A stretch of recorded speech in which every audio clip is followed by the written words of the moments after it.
Un sorriso che ancora oggi abbaia e commuove quanti hanno avuto la fortuna di conoscerla. È quello di Francesca Laimo, ragazza piena di vita e che amava la vita. Quel sorriso stampato sempre sul suo viso e che dall'8 settembre del 2011 è un indelebile ricordo per genitori, fratelli, parenti ed amici.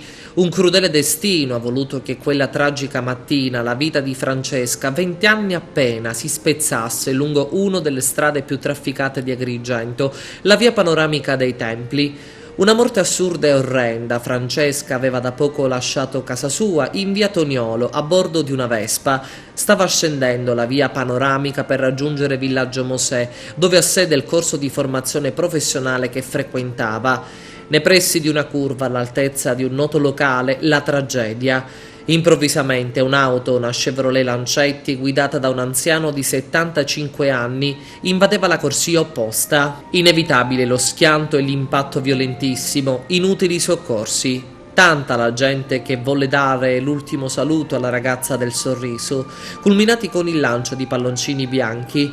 Una tragedia che sconvolse Agrigento. Una ragazza molto conosciuta all'oratorio Don Guanella per il suo impegno nel sociale, e per questo a dicembre gli amici, con in testa Biagio Licata, vollero organizzare una serata in suo ricordo al Palacongressi. Emblematico il titolo, Un sorriso per sempre.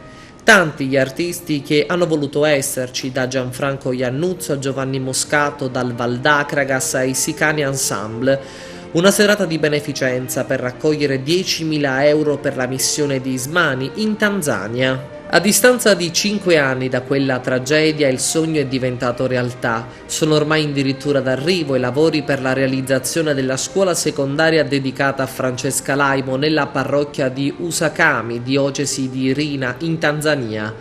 Si conta di aprire la scuola e prendere le prime iscrizioni entro il prossimo anno. Un'importante opera per i tanti bambini poco fortunati che possono contare sul sorriso di un angelo dal nome Francesca.